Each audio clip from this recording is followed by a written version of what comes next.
Welcome to the Flora Sage Podcast, a place where we help you create a life you're excited about. Today, I'd like to share with you something that I learned early on in my coaching practice, and it has helped me in my personal life. It has helped so many people that I've shared it with that I was just guided to share this with you guys today here on my podcast. And that is recognizing the different parts of you. So, what do I mean by this? How often have you said, oh my God, I'm just so angry, or oh, I'm feeling so overwhelmed, or oh, I'm feeling this way or that way. And you have this feeling, and sometimes it feels like it's almost all consuming. And so what if you were to, instead of letting that feeling sweep up over you and kind of take over, you say, part of me is feeling angry. Part of me is feeling overwhelmed. Part of me is feeling XYZ. And when you do this, what happens is all of a sudden, you're still honoring that emotion that you're feeling, but all of a sudden you start to feel like it's manageable. Because when 100% of you feels pissed off or angry or overwhelmed or frustrated, that's when sometimes we make decisions that we may not, that may not be the best choice for us to make. Sometimes when we feel 100% something, we feel like we're powerless. We feel like we have no options. But when you can recognize all the little parts of you, and sometimes, part of you feels angry. Part of you could be 7/8 of you is feeling angry. But when you say part of me, and you're just changing how you phrase it to yourself or to your partner, to your boss, to your friend, to your neighbor, to whomever, but you articulate it in a way that says, part of me feels this way, then another thing that happens is it sparks curiosity. It's like, okay, so part of me feels this way. What does the other part feel like? And that is huge, huge. Because the first time I did this, I was like, oh, part of me feels so angry right now. And then I was like, oh, okay. So what is the other part of me feeling? Another part of me is feeling confused. Another part of me is feeling this way. And that allowed me to see the full spectrum of the emotions that event was bringing up for me instead of just the dominant one. And it's so easy, as I mentioned previously, to get swept up in the dominance of that space, of that first dominant emotion. But these other emotions are just as valid, and they can show you just as much. So, to sum up, give yourself permission to change your internal and external dialogue when you're feeling a certain way.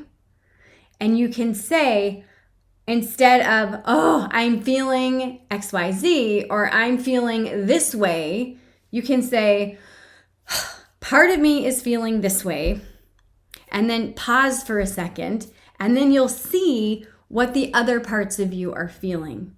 And again, when you recognize that dominant feeling, that dominant part of you is feeling this way, okay, that allows you to get curious to see what the other parts of you are feeling.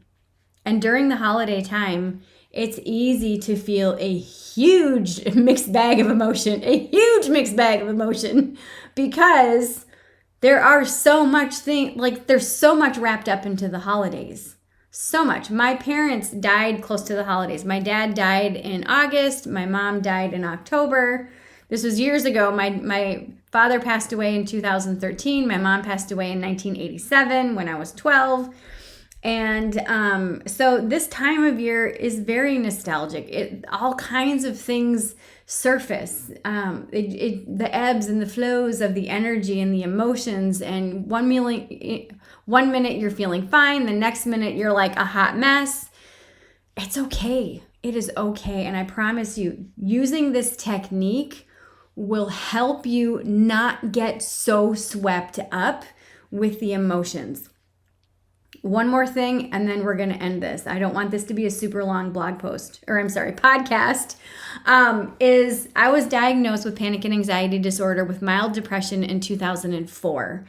And when I said, oh my God, I'm having a panic attack, or oh my God, I'm having all this anxiety, that was overwhelming. And when I allowed myself to say, part of me is feeling anxious. Part of me feels like I'm building up to a panic attack, because anxiety is the precursor to full-blown panic attacks. This helped so much. Those things that trigger my anxiety, all of a sudden I started to recognize, okay, I'm hungry, I haven't eaten. So part of me feels like, XYZ, whatever. And so when you can recognize those triggers, which we've talked about in other, podcasts and other videos and other programs that I've done, when you can recognize those triggers, then you can start to, again, pare down what is controlling you and what is allowing you or causing you to feel out of control in certain situations, especially when you have a huge mixed bag of emotions coming up for you during this time. So it is easy during the holidays to feel the anxiety, to feel the overwhelm, to feel the sadness, to feel the frustration, to feel all the feels.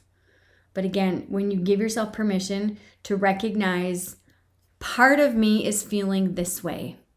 And sometimes you might say, no, all of me is feeling this way. Okay, well, I want to challenge you with that. I want you to kind of entertain the idea is, okay, what if 99% of you is feeling that way, but there's a 1% of you feeling a different way? So even if you're tempted to say, all of me feels this way, I challenge you to switch up your dialogue and say, okay, part of me feels this way, and the other part of me feels, and just be quiet, allow yourself to get curious and see what other emotions come up for you. I promise you, things are going to surface that you didn't realize were there, and you're going to be like, oh my gosh. And this allows you to curb that anxiety. You're going to start to feel your anxiety start to lessen and lessen. It still might be there, which is, honor that. Honor all of these emotions. Don't try to push them away or pretend they're not there. When you honor them, what happens is they start to settle. They start to calm. They start to, I don't want to say fade. Well, they do fade, but they start to, instead of having that spiky, pointy, like cactus type energy where it's just like so evasive, you're like, oh my God, like this is crazy. Oh my gosh. What happens is they start to soften. They start to settle. Where there was a rising tide, it starts to ebb. Okay? So I hope this helps you. I love you. And I will see you in the next podcast. If you're enjoying this content, which I hope you are, and you're applying this knowledge in your life and are seeing results, I would love to hear about your successes. Click the link in today's show notes, share your success story with me so you can help to inspire others. Also, if you've been loving these episodes, it would mean the world to me if you would rate this podcast on iTunes. A 5-star rating is what I always aim for.